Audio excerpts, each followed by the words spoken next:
Welcome back to another Kaiju number 8 video, and today this is going to be more for the light spenders or pay-to-play players who have purchased the Defense Force Pass. Honestly, probably the best value for anything you can purchase in this game if you are going to purchase.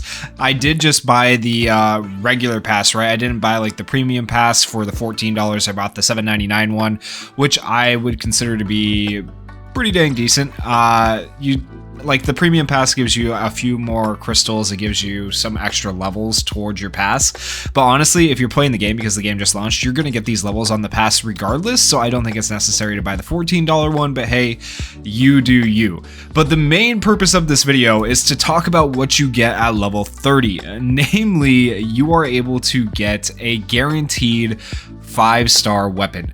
There is a 5-star weapon for a majority of the 5-star characters available in the game, and I don't want you guys to mess this up. I want you to pick the best possible weapon for your characters. So, first off, let me say, if you are missing a 5-star weapon for any one of your characters, obviously you're going to want to pick that weapon first. If you already have 5-star weapons for your other characters, right? Get the 5-star weapon for the character that you don't have a 5-star weapon for, straight up, okay? But there are some weapons, in my opinion, that are better than others. So we're going to go through what each of these weapons can do. None of these weapons are on the gacha, so keep that in mind. These are separate from the gacha weapons. Like Axe Dellinger, for example, is not the gacha axe that is available with Kikaroo Shinomiya. It is that gacha axe is like Axe-01882 or something like that. I don't even remember. It's some sort of number though, so completely different weapon, okay? So this weapon right here gives extra crit rate as a base stat, and then after the equipped unit defeats a kaiju, applies attack plus 18% for 2 turns to the equipped unit. That's a level 1. I'm going to be looking at the level 100 stats though, so in the end game I can tell you which of these weapons is going to be better.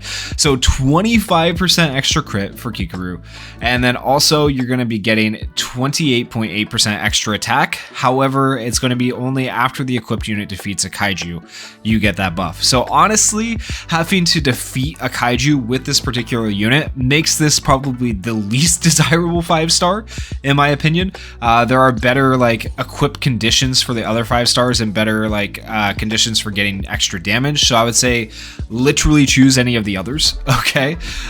For the AR Cronus, this would obviously be for the new Kaiju number 6 character, and so what this is going to be, crit rate plus 25%. After the equipped unit activates combat skill, applies attack plus 9.6%, 2 turns to the equipped unit, max of 3 stacks. So this one is a lot better for Rena, the Kaiju number 6 Rena, because you're getting a base crit rate of 25%, and crit is very, very good on Rena, being what his kit is. And then also activating a combat skill is a lot easier of a condition to achieve than Kikaroo's axe, where you had to kill a kaiju.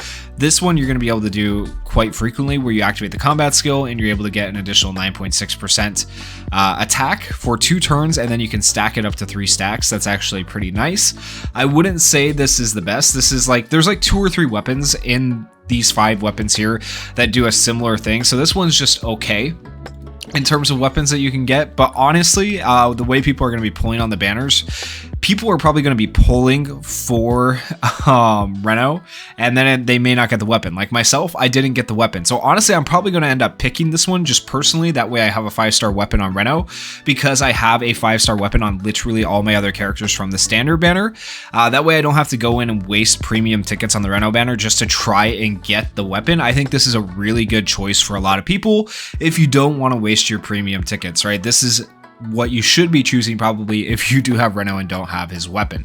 That being said, it's not the best choice of the weapons, okay? There are weapons that are actually better. All right, next one, we have T-Rhea, if I'm saying that right, hopefully. And this one is obviously going to be for Mina. Crit damage plus 52% when the equipped unit attacks a kaiju that has 50% or less remaining HP. The equipped unit's damage dealt plus 16%. This is really good. I actually really rate the crit damage plus 52%. That is a lot of extra crit damage. Like, don't underestimate that. And then you're just getting a straight up damage boost plus 16% as long as they're below 50% HP. HP. So this is really, really good because basically from the time an enemy is below 50% HP, you're just going to be hitting insane damage numbers. So this would probably be up there for one of my choices. It's better than the previous two weapons, at least so far.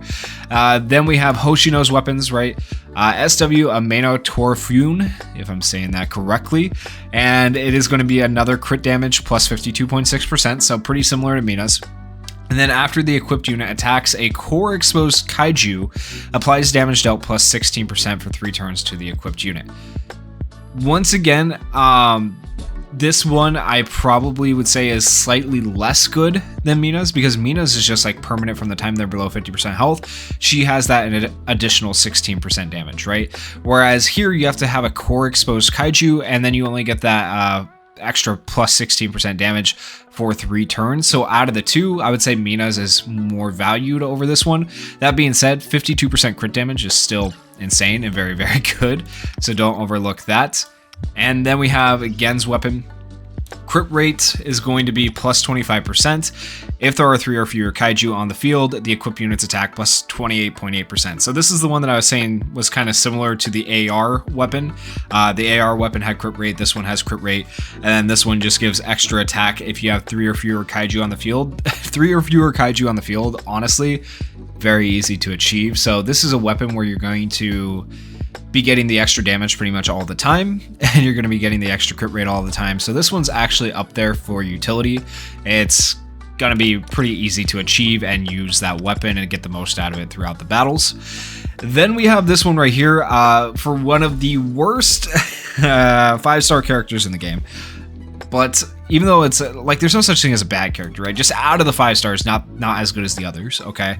But this is a surprisingly good weapon that can make that character significantly better. So once again, crit rate plus 25%. And then each time the equipped unit attacks one Kaiju, attacks in general, okay? It doesn't matter which attack you do, it's going to apply attack plus 3.2% to the equipped unit, and you can stack it up to 10 times. So that's at least 30% plus all the 0.2s. It's going to add up. I did not do the math ahead of time, I'm not going to lie to you. Somewhere between 30 and 40% though. That is the biggest damage boost out of any of them, or attack boost out of any of them. So yes, it takes a while to stack, but in long form content in the game, this could be very, very good. So I would say this is actually probably, it might be up there. I'm not going to say any one of them is like my number 1 pick, but this is up there for like my top 2 or 3 picks, right? Because I think this one is going to make that unit a lot better. That being said, I can't say it's my number 1 pick because it's going on a unit that just isn't that insane overall as she is, right? So unfortunately, like, the weapon's probably the best weapon here, but it's going on a unit that's kind of subpar. And then last but not least, we have Director Shinomiya's weapon, FS Vidar. It's going to have defense plus 36.6%, which is really good because he's a defender type unit.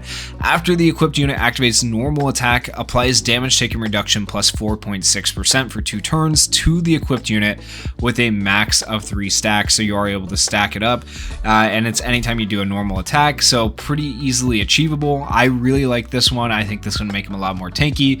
So in general, if we're looking at all these weapons now that you know what they all do, I would say your first pick, absolutely, if you don't have Reno's 5-star weapon, should be Reno's 5-star weapon. That should be your first pick if you did not get his weapon. That way you don't have to spend gacha tickets on his banner if you already pulled him. Hopefully you just did your first multi with the rerolls at the start, got Reno, called it a day, and then started playing the game, right? So in that case, you're going to want to go for this AR. Now, if you already have Reno's weapon and Reno somehow, then you're probably going to want to go for either Mina's weapon, Gen's weapon, or really, I would say anything about Hoshina's and Shinomiya's, realistically. I would say Mina, Gen, Director Shinomiya, or, oh my gosh, I'm spacing her name. Female chick. Yes, Rin. Rin was the name. Okay, oh my gosh, I don't know why I was spacing Rin there. Or Rin. So out of those 4 though, if I had to break it down, right, if we're going for Gen's, Rin's, Director Shinomiya, or Mina's, I would say probably Mina's first, just because I think that crit damage buff as a base stat is kind of insane. And then she gets the additional 16%. Like, I think by far this is just one of the most insane weapons you can put on her. It's very, very good.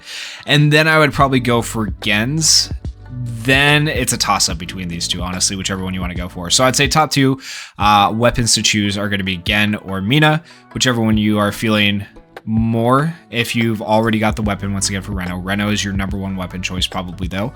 And then after that, it would be Rin or Director Shinomiya for which weapons you guys should choose.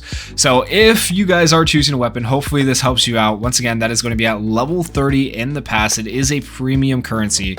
So if you were debating whether to buy it or not, I think for the weapon alone, it makes it worth it. But let me know your guys' thoughts down in the comments. And if you guys did enjoy the video, please consider going down there, hitting that like button, hitting that subscribe button. And thank you guys so much for watching and supporting the channel.